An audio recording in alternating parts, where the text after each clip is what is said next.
सम्माननीय संत श्री विनय साहेब जी, सत्संग प्रेमी, निरक्षीर विवेकी, सम्मानीय भक्त सज्जनों, भक्तिमयी ममता मूर्ति माताओं, बहनों एवं प्यारे, ये सदगुरु कबीर साहेब जी के एक पद के आधार पर थोड़ी सी कुछ चर्चा करते हैं। साहब कहते हैं, कहहु हो अमर कासो लागा, चेतन हारा चेत सुभागा, अमर मध्य दिसे तारा, एक चेता एक चितवन हारा, जो खोजो सो उहवा नाही, सो तो आहि अमर पद माही, कहाँ ही कबीर पद बूझै सोई, मुख हृदया जाके एकै होई। छोटा सा पद है, 5 पंक्तियों का, लेकिन बहुत ही महत्वपूर्ण है। सदगुरु कहते हैं, कहहु अमर कासो लागा। बड़ा साहेब जिस बात को कहते थे इतना स्पष्ट होता था, उनके निर्णय करने की, सोचने की और कल्पना करने की शक्ति इतनी तेज थी कि क्या पूछना। जैसे कोई व्यक्ति को बड़ा चुटकी लेते हुए कह रहे हों, कहहु अमर कासो लागा।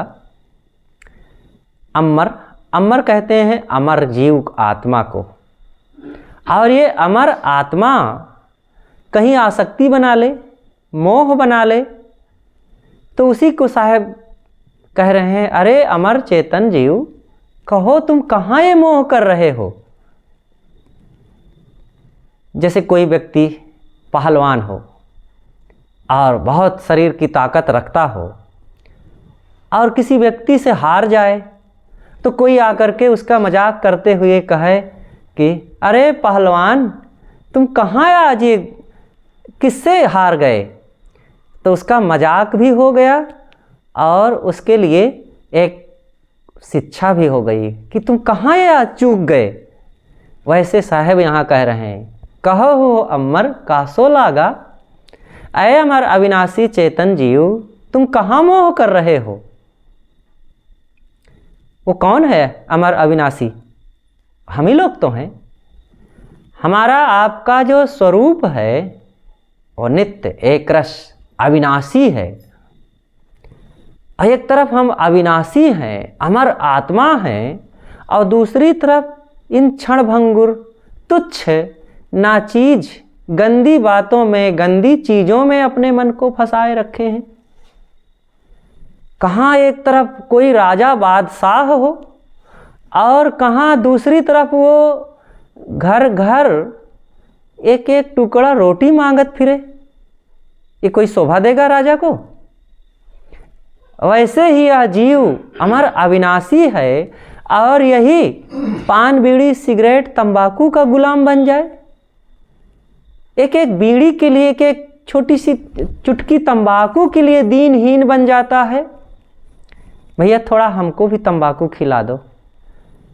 पेट खाली हो, भूखा व्यक्ति हो तो भी वह रोटी मांगने में शर्म करेगा, लेकिन तंबाकू बीड़ी मांगने में शर्म नहीं आती है। भैया हमको भी खिलाओ, थोड़ा फुकाओ थुकाओ जरा। ये फुकाने थुकाने की आदत, आपके दरवाजे पर कोई आवे और 4-6 लोग मिल करके दरवाजे पर थूक जाएं, आपको कैसे लगेगा? बहुत बुरा लगेगा। लेकिन जो पान बीड़ी करने और खाने पीने वाले, तंबाकू खाने वाले यही तो करते हैं।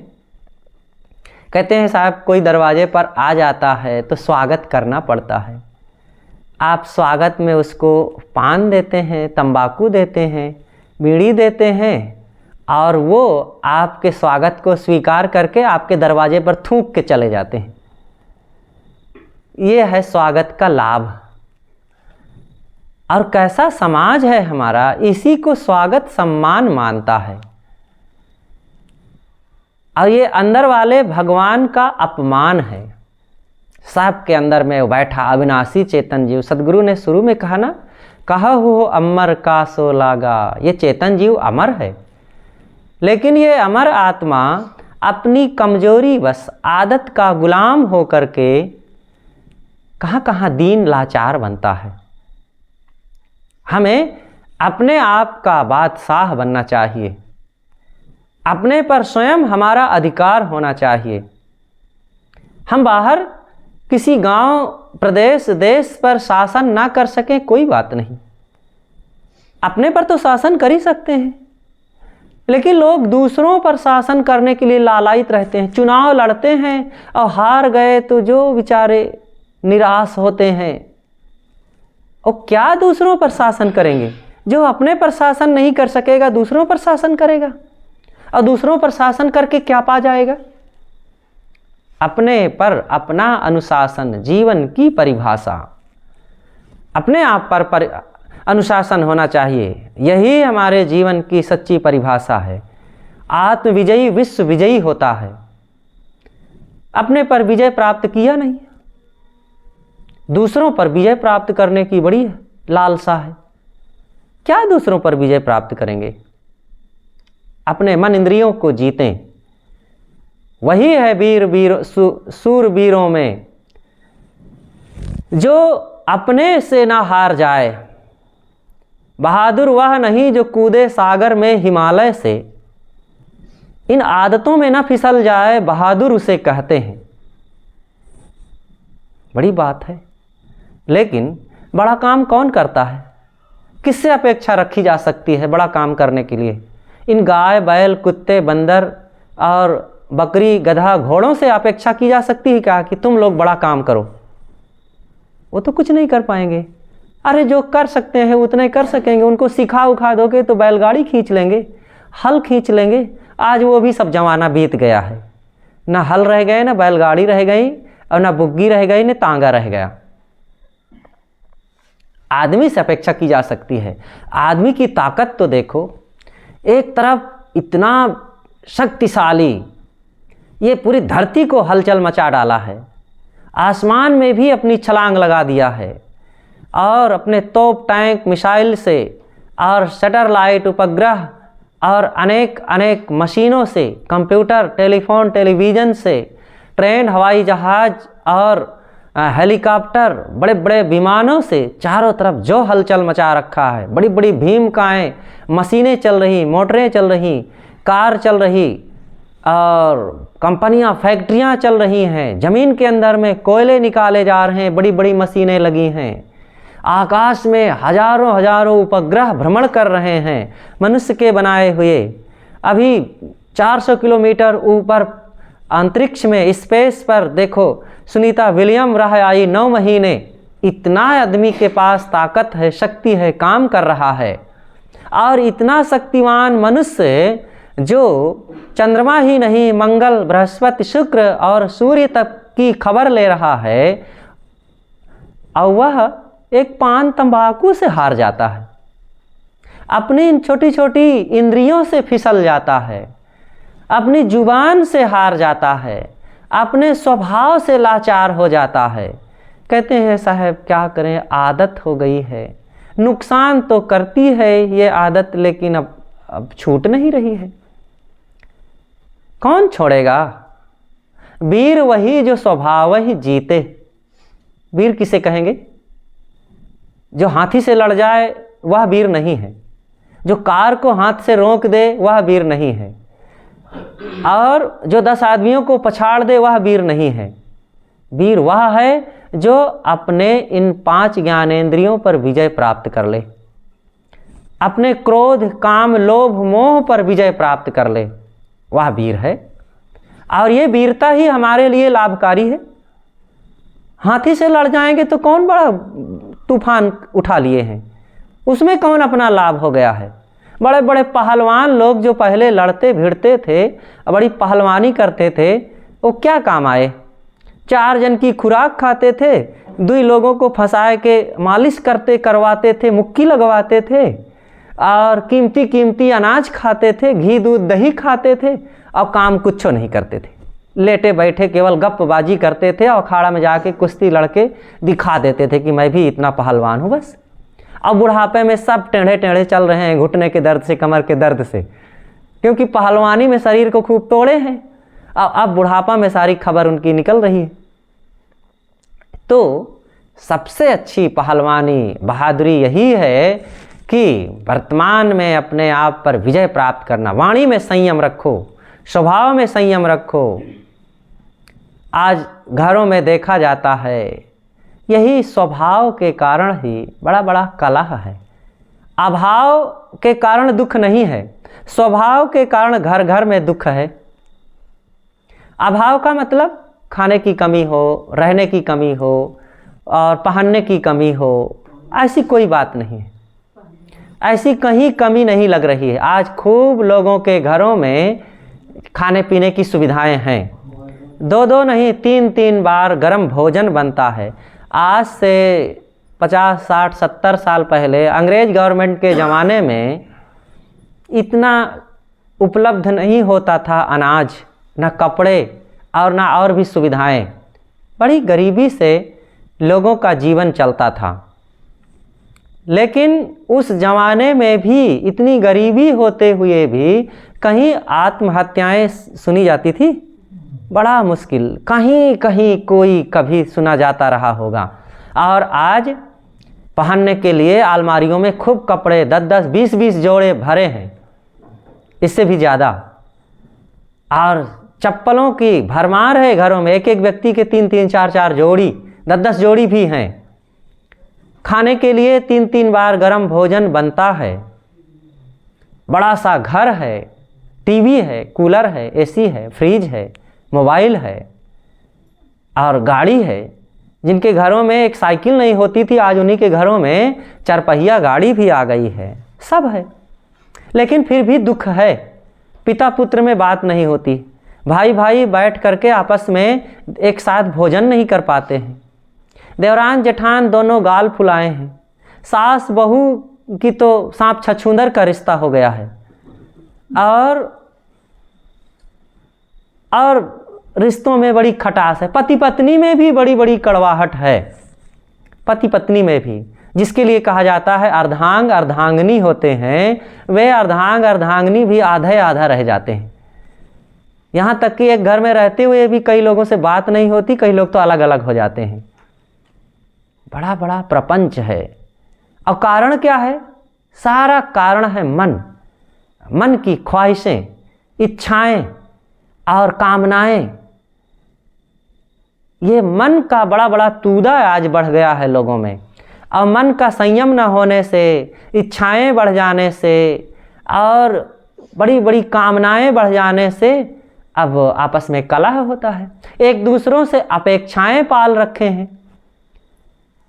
अब रिश्ते तो होते हैं, लड़के लड़कियों की सगाई देखी जाती है तो बड़ा यही देखा जाता है, रंग कैसा है, कद कैसा है, पढ़ाई कैसी है, और ये सब मिला लिए। स्वभाव कभी मिलाते ही नहीं कि पढ़े लिखे तो हैं लेकिन इनकी वाणी कैसी है, खान पान कैसा है, संस्कार कैसा है, रहन सहन कैसा है, घर का कल्चर कैसा है, ये सब मिलाते नहीं। रंग रूप कद पढ़ाई मिला लिए।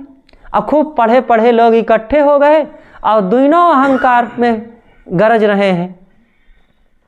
दोनों को पढ़ाई का बड़ा रुतबा मिल जाए, चीज़ों को पाकर के कोई क्या कभी संतुष्ट हुआ है? चाहे जितने रुपए बढ़ जाएं, घर बन जाए, सब हो जाए, लेकिन अगर सहनशीलता नहीं है, प्रेम नहीं है, संगठन नहीं है, धैर्य नहीं, संतोष नहीं, तो कभी भी दुख मिटेगा नहीं। सदगुरु कबीर कहते हैं, कहा हुआ अमर कासो लागा। हे अमर अविनाशी चेतन जीव, तुम कहाँ मोह कर रहे हो? ये मोह बहुत दुख दे रहा है सबको। खाने पीने की कमी नहीं है, लेकिन अब आज देखो मोह के कारण ही माँ बच्चे में मोह करके परेशान रहती है। थोड़ा सा बच्चे को सर्दी जुकाम हो गया, हाय हाय हाय शुरू हो गया। बच्चा जितना नहीं तकलीफ में, उससे ज़्यादा माँ बाप तकलीफ में हो जाते हैं। अब मोह करने से कोई फायदा होता है? मोह करने से कार्य क्षमता घटती है, सोचने विचारने और करने की शक्ति नष्ट होती है। मोह ना करो, कर्तव्य करो, ये जीवन है, सुख दुख तो लगा ही रहेगा। किसी का किसी के जीवन पर, शरीर पर या अपने ही शरीर पर पूरा अधिकार हुआ है आज तक? ये शरीर क्या है आखिर? ये कर्मों से, पूर्व के कर्म वासनाओं से शरीर खड़ा है। अब मिट्टी पानी आग हवा का समुच्चय है और प्रारब्ध के वेग से चल रहा है। इसको क्या आप सदा बनाए रख सकते हैं? बदल रहा है और इसी बदलाव में मौसम का प्रभाव पड़ेगा, आपके खान पान में असंयम का प्रभाव पड़ेगा, किसी न किसी ढंग से तकलीफ आ सकती है। तो संयम परहेज से रहें, सावधानी से रहें, काफ़ी कुछ ठीक रहेगा। उसके बाद भी कुछ तकलीफ आ जाए तो सहने की हिम्मत रखें, घबराएं नहीं। हमारे ऊपर आएगा, हमारे लोगों के ऊपर आएगा, उनके लिए भी कुछ सेवा सहयोग की भावना रखें और धीरज रखें। जितने मन को मजबूत बनाएंगे उतने दुख घटेगा। तन का भी दुख घटेगा और मन का भी दुख घटेगा। मन की मजबूती से दोनों समस्याएं घटती हैं और मन के कमज़ोर होने से थोड़े थोड़े में शरीर भी प्रभावित होगा और मन का रोग तो बढ़ेगा ही। मन की कमजोरी से ही मन के काम, क्रोध, लोभ, मोह सभी बढ़ते हैं। किसी ने थोड़ा सा कुछ नुकसान कर दिया और कमज़ोर मन वाले तुरंत भड़क उठते हैं, तुरंत उनको हानि दिखने लगती है। इतना बड़ा नुकसान हो गया, ये ऐसे कर डाला, बड़ा नालायक, बड़ा मूर्ख है, ऐसा क्यों कर डाला, इनको मैं मज़ा चखाता हूँ। क्या हो गया? थोड़ी सी चीज़ चली गई, तुम अपने स्वभाव को कहे गंवा रहे हो। थोड़ी थोड़ी बात को लेकर के लोग घरों में बड़ा कलह मचा डालते हैं। एक बार की बात है, पिता पुत्र दरवाजे पर बाहर बैठे हुए थे। अंदर से खनखनाहट की जोर से आवाज़ आई तो पिता ने कहा कि बेटा, अंदर में लगता है कोई कांच का गिलास गिरा है और वो फूट गया है। तो बेटे ने कहा कि पिताजी, वो कांच का गिलास मैं जानता हूँ कि किसके हाथ से गिरा है, वो माँ के हाथ से गिरा है। तो पिता ने कहा कि माँ के हाथ से गिरा? तुम्हारी पत्नी के भी हाथ से तो गिर सकता है। कहा लेकिन नहीं पिताजी, वो माँ के हाथ से ही अभी गिरा है। कहा तुम कैसे जान गए? तो पुत्र ने कहा कि पिताजी, कांच का गिलास गिरा और उसके बाद कोई आवाज़ नहीं आई, इसलिए मैं जान गया कि माँ के हाथ से गिरा है। अगर मेरी पत्नी के हाथ से गिरा होता तो कांच के गिलास फूटने के साथ साथ फिर माँ की बड़ी तेज से आवाज़ आने लगती। तो ये बातों को या हानि को ना सह पाने के कारण है। तो माँ से क्या आवाज़ आती? इसके तो ऐसे ही होता रहता है। जब देखो कभी गिलास गिराती है, कभी थाली गिराती है, तो कभी ये तोड़ती है तो कभी वो तोड़ती है, इसको तो कुछ अकल ही नहीं है। यही आवाज़ आया करती थी। उस दिन नहीं आई तो लड़का जान गया कि माँ के हाथ से गिलास गिरा है।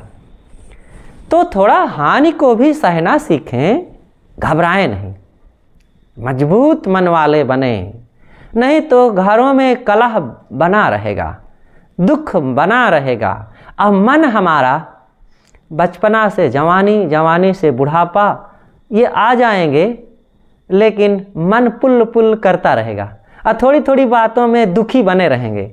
और दुखी रहना हमारा शौक है क्या? दुखी रहने की मजबूरी है क्या? अरे भाई, ये जीवन सुखी रहने के लिए मिला हुआ है। हंस हंस करके, आनंद उल्लास प्रसन्नता के साथ, ये मनुष्य का सबसे बड़ा धन है। हजारों लाखों नहीं, करोड़ों रुपए से ज़्यादा आपके मन की खुशी की कीमत है। लेकिन इसको हम लोग गंवाते रहते हैं। लोभ, मोह, क्रोध, आसक्ति, अहंकार में पड़ करके वो मुंह फुलाए रखना। मुंह ना फुलाएं, क्रोध ना करें, लोभ ना करें, कलह ना करें। घरों में, आपके घर में रोज कम से कम 24 घंटे में एक बार हंसी का कहकहा उठना चाहिए। अब अगर इच्छाएं, कामनाएं, स्वार्थ बुद्धि बढ़ेगी तो हंसी नहीं होगी, तनाव होगा, आपस में एक दूसरे से खींचे ही रहेंगे। उदार बने, सरल बने, हंसमुख बने, प्रेमी बने और थोड़े में गुजर करने की चेष्टा रखें। दुर्व्यसनों का त्याग करें। ये दुर्व्यसन बहुत नुकसान करता है। सरल बन करके देखो, जिंदगी को सुखमय बनाना बहुत सरल है।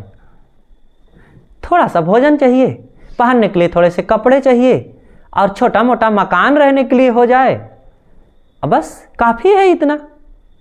और भी थोड़ी थोड़ी जो चीज़ों की ज़रूरत है वो हो जाएगी।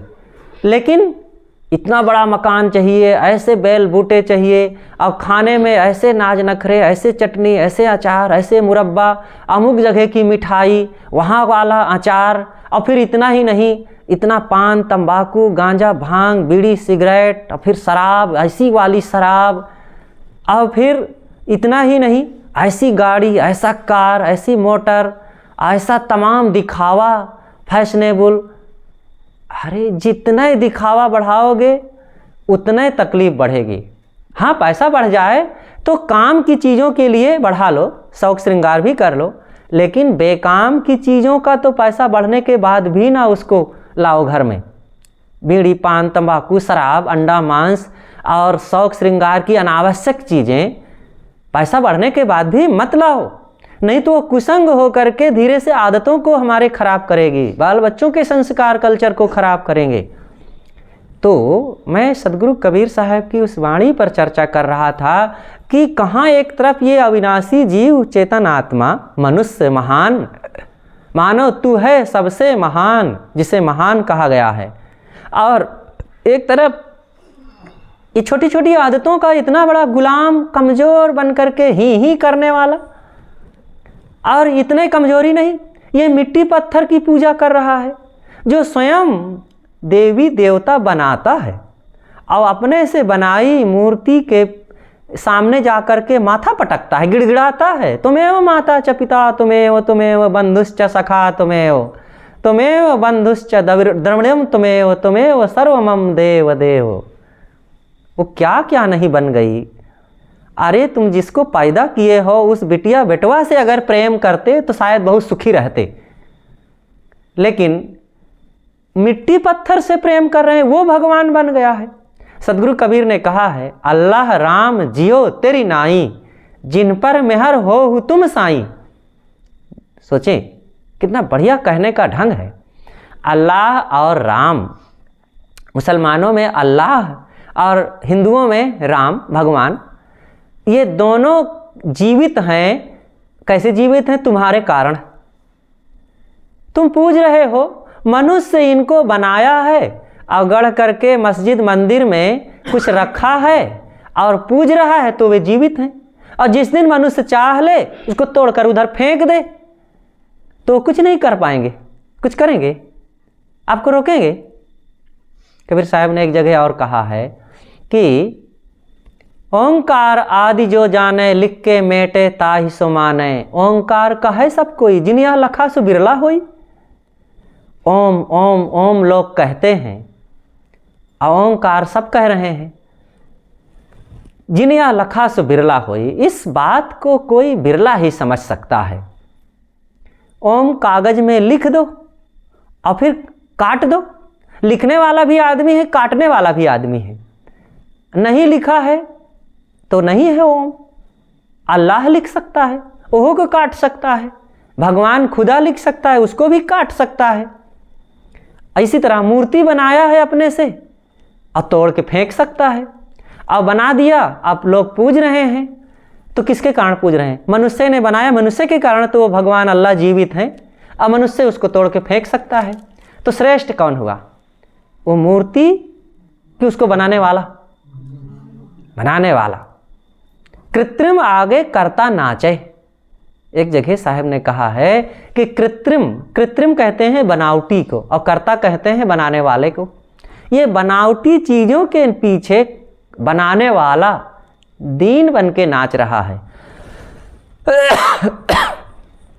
इसलिए दीन लाचार ना बने, अपनी गरिमा को, अपनी महत्ता को, श्रेष्ठता को समझें। हम अपने को भूल गए हैं। मानव तू है सबसे महान, सवार ऊपरे मानुष सत्तहार ऊपरे नाई। ये बंगला में एक चंडीदास जी महाराज हुए हैं, उन्होंने कहा है, हे मनुष्य सुन मानुष भाई, सवार ऊपरे मानुष सत्तहार ऊपरे नाई। अरे मनुष्य भाई सुनो, तुम सबके ऊपर हो, तुम्हारे ऊपर कोई नहीं है। आपके ऊपर कोई है, कोई भगवान परमात्मा बैठा है, वो आपको चला रहा है? कोई नहीं चला रहा है। हम खुद अपने स्वभाव पर विजय प्राप्त करें और अपने आदतों को, अपने स्वभाव को हम ठीक करें। हारा चेत सुभागा, ऐ सौभाग्यशाली तुम चेतो, सावधान हो, कहीं इधर उधर दीन बन करके अपने को भटकाना नहीं है, खुद अपने को पहचानो। अमर मध्य दिसे तारा, एक चेता एक चेतवन हारा। सदगुरु कहते हैं अमर मध्य दिसे तारा। अमर, अमर देखो, अब उसके पहले अभी जो बात आई थी अमर, अमर आत्मा। साहब कहते हैं कहा हो अमर कासो लागा। एक तरफ ये अमर आत्मा के लिए संबोधन है, कहा हो अमर, हे अविनाशी आत्मा तुम कहाँ लगे हो। और यहाँ पर साहब कह रहे हैं चेतन हारा चेत सुभागा, अमर मध्य दिसे तारा। यहाँ अमर का अर्थ है आकाश। आकाश में ही सारे तारे चमकते हैं। अमर मध्य दिसे तारा, कोई तारा आकाश से अलग हो सकता है ये कल्पना करना ही बेकार है। सारे तारे, चांद सितारे ग्रह नक्षत्र आकाश में चमक रहे हैं, लेकिन दूसरी तरफ अमर मध्य दिसे तारा,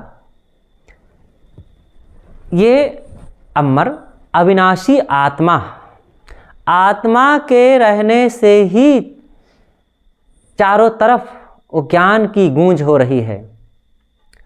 ये अमर आत्मा अपने आप को भूल गया है। आत्मा की ही तो सारी उपज है। चारों तरफ जितना ज्ञान विज्ञान की हलचल हो रही है वो कौन मचा रखा है? इस मकान को किसने बनाया? मनुष्य ने बनाया। वो चेतन आत्मा ने ही तो बनाया।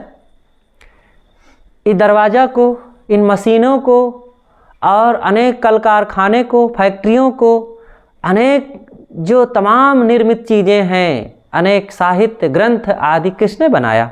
मनुष्य ने ही तो बनाया। सदगुरु कहते हैं कि अमर मध्य दिसे तारा, जैसे आकाश में सभी तारे चमकते हैं वैसे ही ये अमर आत्मा में ही सारा ज्ञान विज्ञान समाया हुआ है। हम अपने उस अमर आत्म स्वरूप को पहचानें। अपने को भूल करके ही हम दीन दुखी लाचार हो करके भटकते हैं। एक चेता एक चेतवन हारा। इन्हीं चेतन जीवों में एक चेतने वाला है और एक चेताने वाला है। मनुष्य एक समझाने वाला है, एक पढ़ने वाला है, एक पढ़ाने वाला है। ये दोनों बातें इन्हीं चेतन जीवों में ही समाहित है। एक पढ़ता है, एक पढ़ाता है, और दोनों मनुष्य हैं। इसलिए इस चेतन जीव की महिमा को हम समझें। सदगुरु कबीर साहब इस पद में मनुष्य की महानता पर प्रकाश डालते हैं कि ये मनुष्य श्रेष्ठ है। अब अपनी श्रेष्ठता को भूल कर, अपनी महानता को भूल करके ये दर दर की ठोकरें खाता है, दीन लाचार बना हुआ है। आप श्रेष्ठ कैसे हैं? अपने स्वरूप को जानें। शरीर नाशवान है और शरीर के अंदर में रहने वाला चेतन आत्मा ये नित्य है। ये मरण धर्मा नहीं है, यह अविनाशी है। और फिर हम लोग भयभीत क्यों रहते हैं? किसी के मरने से फिर रोना धोना काहे को? थोड़ा सा दुख हो जाना, आंसू आ जाना बुरी बात नहीं है। जिनके साथ बहुत दिनों से रह रहे हैं और उनका अचानक चले जाना थोड़ा सा धक्का लगता है, खटक होती है। लेकिन अब उनके वियोग में रात दिन व्यथित रहना, रोते रहना, पीड़ित रहना और अंदर से एकदम बेचैन हो जाना, ये ठीक नहीं है। मजबूत बने और धैर्यवान बने, सहनशील बने। अपने उस आत्म तत्व को हमें पहचानने की ज़रूरत है। तो सदगुरु कहते हैं कि हम उस आत्म तत्व को भूल करके ही अपनी उस गरिमा को, महिमा को भूल करके हम लोग दीन होते हैं, दुखी होते हैं, लाचार हो जाते हैं। साहब कहते हैं कि एक चेता एक चेतवन हारा, एक चेतने वाला है एक चेताने वाला, एक जगने वाला एक जगाने वाला। एक चेता एक चेतवन हारा, जो खोजो सो उहवा नाही, सो तो आई अमर पद माही। जहाँ तुम खोज रहे हो अपने उस प्राप्त को, वो वहाँ नहीं है।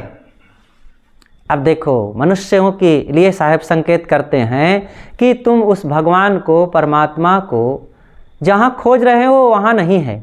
कहाँ खोज रहे हैं? आकाश में कोई लोक है और कोई ऐसी जगह है, कोई स्वर्ग है, और वहाँ पहुँच जाएंगे तब हम सुखी हो जाएंगे।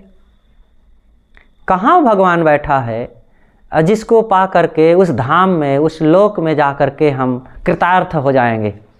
कोई ऐसा धाम नहीं है, कोई ऐसा लोक नहीं है। तस्यात्मायम लोकः, उसके लिए अलग लोक नहीं, आत्मा ही अपना लोक है। आत्मलोक, अपने आत्मा को हम पहचाने, अपने स्वरूप को पहचाने। आत्म धन जही ठौर है, वचन कबीर उपदेश। जो लोग आत्म तत्व को नहीं समझते हैं वो भूलवश जगह जगह खोज रहे हैं कि वहाँ भगवान मिलेगा, वहाँ देवी देवता मिलेंगे। कहाँ देवी देवता रखे बैठे हैं जो मिल जाएंगे और उनके दर्शन करके हम कृतार्थ हो जाएंगे? ये सब देवी देवता हैं, देखो बैठे हैं। इनकी पूजा करें, इनका सत्कार करें और इनके साथ सुंदर बर्ताव करें। हम लोगों की धारणा तो देखिए, सच्चे देवी देवता जो हैं इनका अनादर किया जाता है, इनके सामने से रोटी छीनी जाती है, इनका हक मारा जाता है, इनको तकलीफ़ दिया जाता है, इनका अपमान किया जाता है, इनका गला काटा जाता है। प्राणी ही तो देवी देवता है ना। माता पिता भाई बंधु आदि मनुष्य, इनके साथ सुंदर बर्ताव करो, जो बन सके सेवा करें। जो पालतू जानवर हैं उनको रक्षा करें, ठंडी गर्मी से मक्खी मच्छर से बचाएं। लेकिन इनका अपमान, इनको दुख देना, इनका हक मारेंगे, यहाँ तक कि बकरी मुर्गी भेड़ आदि इनको गला काटेंगे और काट के खा भी जाएंगे। इनमें जान है, इनमें दुख होता है, दर्द होता है, फिर भी इनके दर्द को हम ना पहचान सके। और दूसरी तरफ देखो, पत्थर का ईंट भगवान बना लिए, मिट्टी का भगवान बना लिए और वहाँ पूजा कर रहे हैं। और ठंडी के दिन में उनको हीटर तपा रहे हैं, गर्मी के दिन में उनको पंखा चला रहे हैं, एसी लगाए हैं और पकवान बना के खिला रहे हैं। जो खा नहीं सकता उसको खिलाने का उपक्रम, जिसमें जान नहीं है उसको हवा ठंडी गर्मी दिया जा रहा है, और जिसमें जान है उसकी जान को छीन लिया जाता है, उनको मार दिया जाता है। उल्टी धारणा है ना। इसलिए हमें विचार करना चाहिए। और वस्तु वो देवी देवता नहीं, भगवान भवानी नहीं है, सबके अंदर में बैठा हुआ उस अविनाशी आत्मा को हम पहचाने। इसलिए सदगुरु कबीर ने कहा है अनेक बार, कस्तूरी कुंडल बसे मृग ढूंढे बनमाही, तैसे घट घट राम है दुनिया जानत नहीं।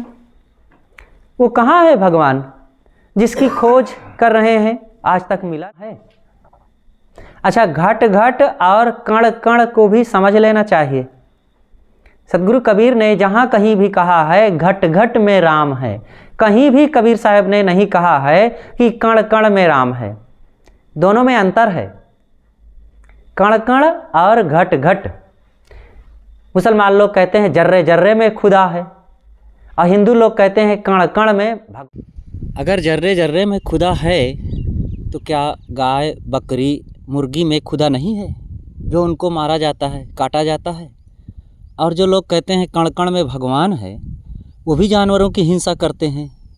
और जब वे मिलावटबाजी करते हैं और किसी को दुख देते हैं तो क्या वहाँ भगवान नहीं है? तो लोग कहते हैं लेकिन अपनी ही बात को नहीं मानते हैं। अपने मुख की वार्ता सुने न अपने कान। कण कण में और जर्रे जर्रे में नहीं बल्कि घट घट में समझें। और घट घट में जब समझेंगे तो उन प्राणधारियों को, उन देहधारियों को आप दुख भगवान है तो आप कहाँ थूकेंगे? अगर कण कण में भगवान है तो भगवान के ऊपर आप थूक रहे हैं। टट्टी पे सांप कहाँ जाएंगे? हल कहाँ चलाएंगे? फावड़ा कहाँ चलाएंगे? अगर कण कण में भगवान है तो भगवान के ऊपर हल चला रहे हैं, फावड़ा चला रहे हैं और मलमूत्र का विसर्जन वहीं कर रहे हैं। भगवान के ऊपर पैर रख के चल रहे हैं, है ना। अब वही बात, जर्रे जर्रे में खुदा है, वही अर्थ यहाँ भी है। जर्रे जर्रे मतलब प्रत्येक कण में, अब फिर मिट्टी में, पानी में, आग में, हवा में, अब कण कण में है, तो फिर उस भोजन को खा लिए आप, उसको आप चबा गए, भगवान को चबा गए। अब फिर कण कण में, टट्टियों में भगवान है, अब भगवान को टट्टी बना के निकाल दिए आप, तो बेतुकी बात है। तो कण कण में भगवान नहीं है, घट घट में भगवान है। घट का अर्थ होता है प्राणी, देहधारी। तो देहधारी में भगवान है, ये साफ है।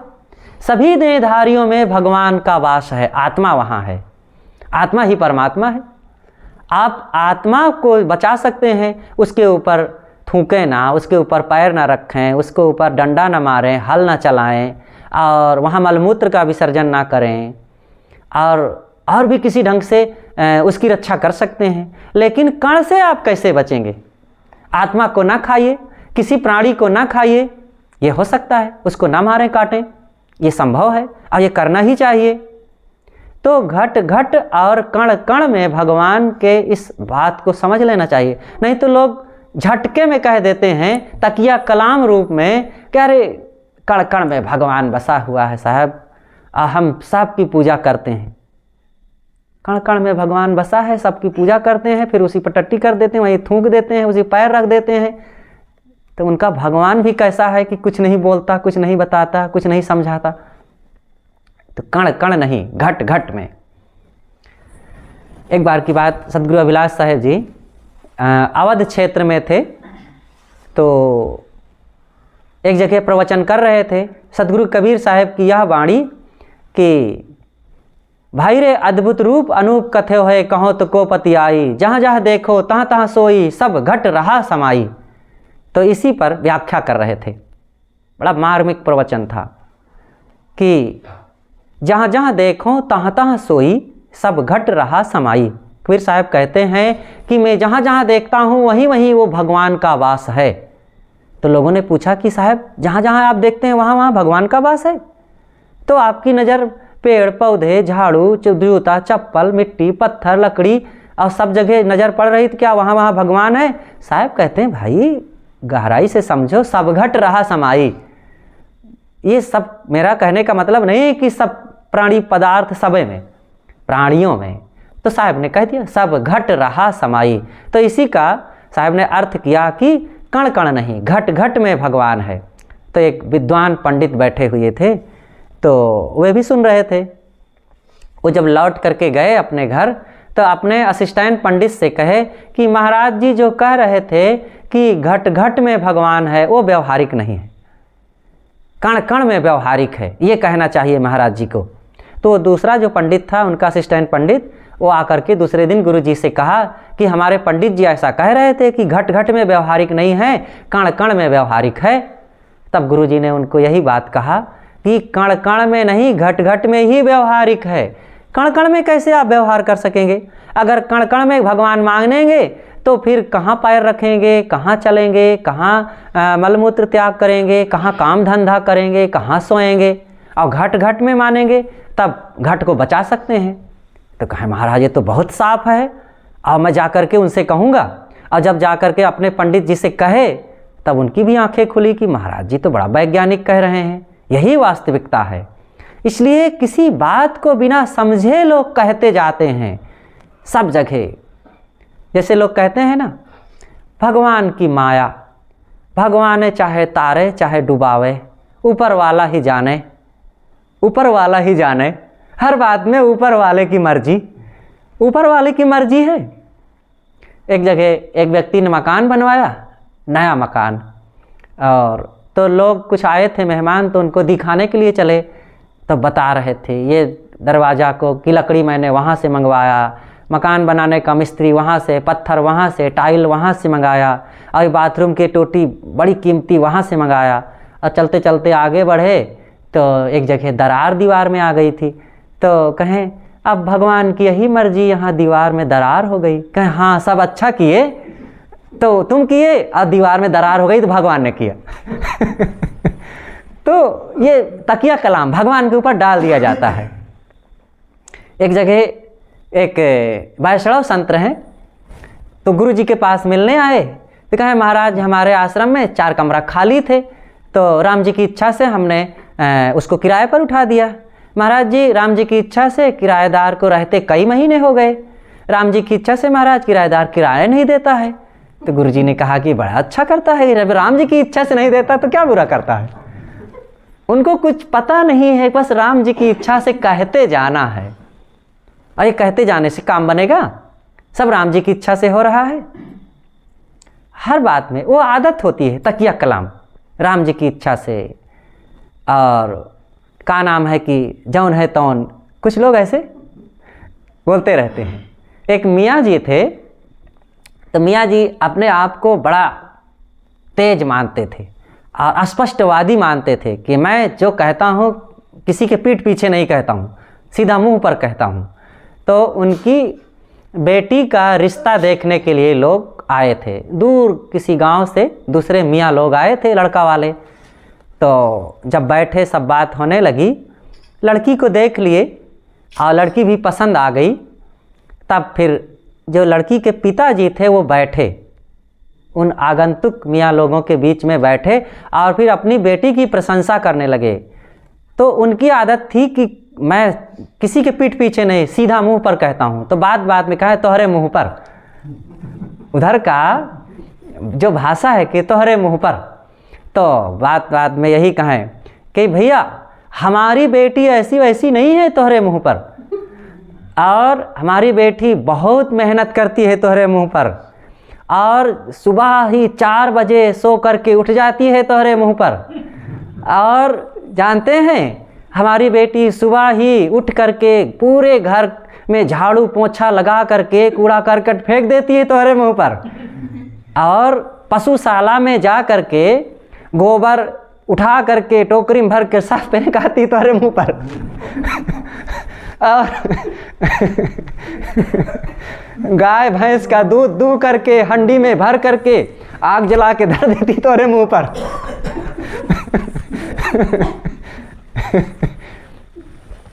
और इस प्रकार से हमारी बेटी ऐसी वैसी नहीं है तोरे मुंह पर। तब कहें भैया आप चुप रहो, सारा काम हमारे मुंह पर कर दे तो ठीक नहीं है। तो अब उनकी आदत थी ऐसे कहने की। ऐसे ही भगवान भगवान, अब भगवान का पता नहीं है भगवान कहाँ है। भगवान कहीं बाहर नहीं है। अगर आप भगवान मानते हैं तो भगवान है, लेकिन उसको विचार पूर्वक मानेंगे तभी समझ में आएगा। अब आप व्यक्ति रूप में भगवान मानेंगे तो आपकी जो कल्पना है वो व्यर्थ की है। व्यक्ति रूप में भगवान कोई संसार का सारा काम कर ही नहीं सकता है। व्यक्ति होगा तो एक देशी होगा और एक स्थान पर होगा और सोच सोच के काम करेगा। कितना बड़ा भारी कंप्यूटर हो, आजकल का एक जो और दूसरे ढंग का कंप्यूटर आया है, बहुत तेज काम करता है, वह कंप्यूटर भी तो आखिर धीरे धीरे काम करेगा, एक साथ तो सब काम नहीं कर सकेगा सारे संसार का। जैसे कि टिकट काउंटर पर बैठा हुआ टिकट बाबू जब टिकट देता है तो एक एक टिकट काटता है, समय लगता है। लेकिन आप खेत में गेहूं बोए, 1 एकड़ नहीं 1000 एकड़ खेत में अब गेहूं बो करके आइए और सारे गेहूं एक साथ अंकुरित हो जाएंगे और सब काम भगवान को करना पड़े तो एक एक गेहूं को कैसे वो अंकुरित करेगा। और नियम से एक साथ अंकुरित हो गया तो नियम से, नियम ही भगवान है। अगर भगवान मानना है तो नियम कहिए। नियम से देखो सूरज शाम को अस्त होता है और सुबह उग जाएगा। नियम से हवाएं चल रही है, नियम से ऋतु अपने आप देखो, धरती के घूमने की गति है वार्षिक और पाक्षिक। वर्ष एक गति होती है जब सूरज की पूरी परिक्रमा एक बार कर लेती है तो उस गति से यहाँ पर ऋतुओं का परिवर्तन होता है। ठंडी समय से देखो आ जाएगी, गर्मी आ जाएगी, वर्षा आ जाएगी। ये पृथ्वी के सूरज की परिक्रमा करने के कारण से ऐसा होता है। साल भर में एक बार परिक्रमा कर लेती है और दैनिक परिक्रमा से रोज दिन और रात हो जाते हैं। तो इसको कोई भगवान कर रहा है? अब केवल पृथ्वी ही नहीं, चांद भी घूम रहा है और हजारों करोड़ों अरबों खरबों ग्रह नक्षत्र इस ब्रह्मांड में घूम रहे हैं। इस सबको भगवान को ही घुमा रहा है। ये अपना एक नियम का स्वभाव है कठोर होना, पानी का स्वभाव है शीतल होना, आग का स्वभाव है गर्म होना, हवा का स्वभाव कोमल होना। इन तीनों का संबंध होने से फिर अनेक चीज़ें बनती हैं।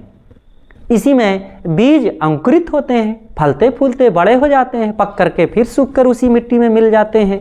तो ये संसार का नियम है। चार तत्वों में से नए नए और भी कार्य रूप से पदार्थों का बनते रहना। तो इस प्रकार से भगवान की एक यथाउचित व्यवस्था को समझना चाहिए। कोई भगवान आकर के सृष्टि को चला रहा है ऐसा नहीं, नियम ही भगवान है। देखो आपके अंदर का भगवान पेट में, पेट के नियम को समझिए, उतना खाइए आपका पेट बढ़िया से चलता रहेगा। नियम का विपरीत उल्लंघन करिए, अंदर का भगवान नाराज हो जाएगा, गड़बड़ हो जाएगा, पेट में दर्द शुरू हो जाएगा। आप अगर आम अमरूद खाएंगे तो बढ़िया से डकार आएगी, और लहसुन प्याज खाएंगे और भगवान का नाम जपें, दुर्गंध की डकार से बच नहीं सकते, चाहे जितना भगवान का नाम जपें। दुर्गा, काली, गणेश, हनुमान और कौनों कितनों भगवान का जप डालें, लेकिन दुर्गंध की डकार से बच नहीं सकते। तो यहाँ भगवान जपने की ज़रूरत नहीं है। जीवन में कर्तव्य और इन जड़ तत्वों के साथ यथा उचित व्यवहार करने की ज़रूरत है। हम संभाल कर खाएं, संभाल कर सोएं जागें, नियमों का पालन करें, मिट्टी पानी आग हवा का उचित उपयोग करें, बस सारा दुख दूर हो जाएगा। और फिर अपने मन इंद्रियों के नियम को पहचानें। काम क्रोध लोभ मोह का जो त्यागने योग्य उनको त्यागें। सद्गुण दया क्षमा सत्यशील ज्ञान विवेक विचार गुरु भक्ति जो अपनाने वाले हैं, ये सभी सद्गुण इनको अपनावें, बस सुखी रहें। और ये सब ना करके केवल भगवान भगवान जपते रहें, इससे दुख मिट जाएगा। राम के कहे जगत गति पावे, खाण कहे मुख मीठा, पावक कहे पाँव जो डाहे, जल कहे तृषा बुझाई, अब भोजन कहे भूख जो बाजे, तो दुनिया तर जाई, पंडित बात बदे सो झूठा। साहब ने तो किसी बात को छोड़ा नहीं है, सब तरफ उनकी ज्ञान की तलवार चारों तरफ चलती है। वो कहते हैं हे पंडित, जो तुम बात कह रहे हो झूठ है कि नाम जप लेने से सब हो जाता है। अगर जप करने मात्र से काम हो जाए, कल्याण हो जाए, तो फिर पानी पानी कहने से प्यास बुझ जाना चाहिए, आग आग कह देने से पैर गर्म होना चाहिए, और मिठाई मिठाई कहने से मुख मीठा हो जाना चाहिए। लेकिन अगर ऐसा नहीं होता है, केवल राम राम राम राम कहने मात्र से, फिर कल्याण कैसे हो जाएगा?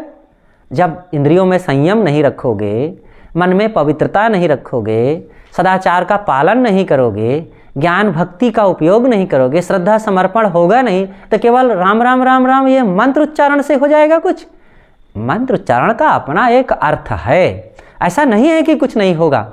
जैसे कि गाली दो, शराब की आप जाप लगावें, अथवा गंदे शब्द कोई उच्चारण करे, तो वो कहने से मन गंदा हो सकता है, तो राम राम कहने से थोड़ा सा मन पवित्र हो सकता है।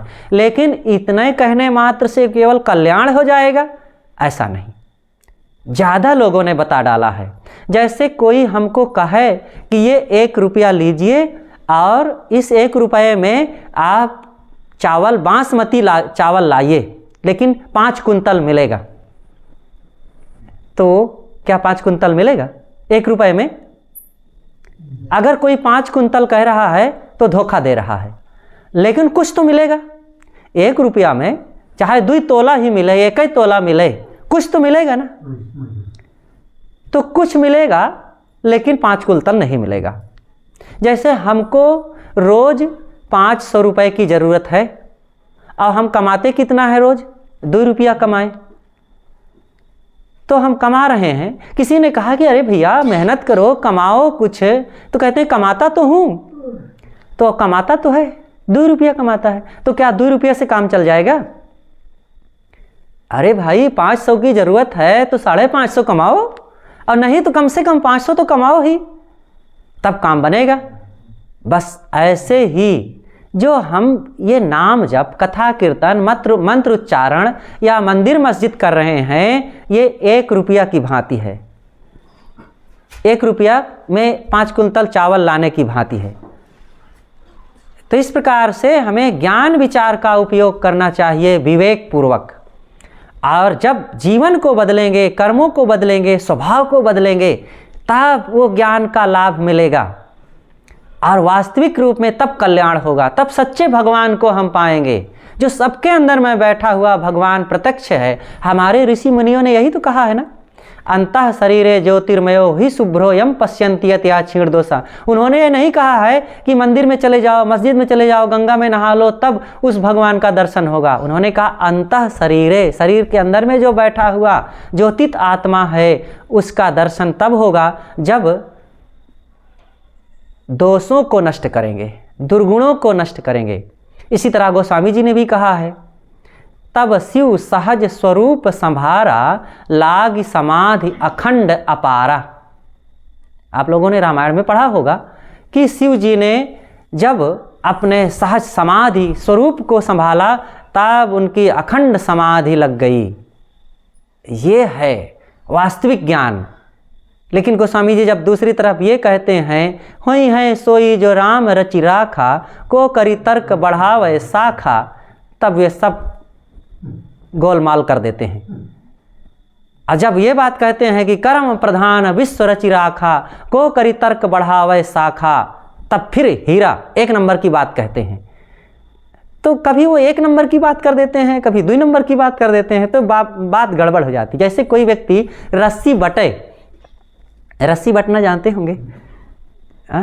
अरे खाट ओट बनाई जाती थी पहले, क्या कहते हैं?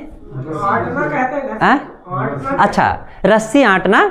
तो कोई रस्सी आंटे, रस्सी बटे, तो कुछ देर बाएं तरफ बटे और कुछ देर दाएं तरफ बटे, और दिन भर ऐसे बटे। तो जब देखेगा पीछे तो कैसे रहेगा? कुछ नहीं रह जाएगा ना। वही बाबा बरत जाए, पड़वा चबात जाए। एक व्यक्ति था, वो रस्सी बट रहा था और पीछे एक पड़वा बंधा था, और बटते बटते पीछे सरकाता जाए, और जैसे सरकावे पड़वा बंधा हुआ सब खात जाए, और दिन भर रस्सी बटा, और जब शाम को देखा तो बस वही 1 हाथ की रस्सी रहे। तो ऐसे ही जिंदगी हमारी निकल जाती है। जीवन भर हम कथा सुनते हैं, गंगा नहाते हैं, मंदिर में जल चढ़ाते हैं, गणेश हनुमान को पूजते हैं, और प्रयाग हरिद्वार काशी मथुरा भी करते हैं, और बाल बच्चों से गाली लड़ाई झगड़ा भी करते हैं, तंबाकू भी खाते जाते हैं, और खूब धर्म कर्म भी करते जाते हैं। और बुढ़ापा में देखते हैं कि जहाँ के तहाँ कोई स्वभाव में बदलाव नहीं, वैसे मन खींच रहा है, वैसे अशांति, टेंशन, तनाव, भय, चिंता, शोक। तो ये मानव जीवन में बहुत कुछ किए, लेकिन उसका फल तो कुछ ना मिला। चलते चलते पग थका, नग्र रहा 9 कोस, और बीच ही में डेरा पड़ा, कहो कौन को दोष।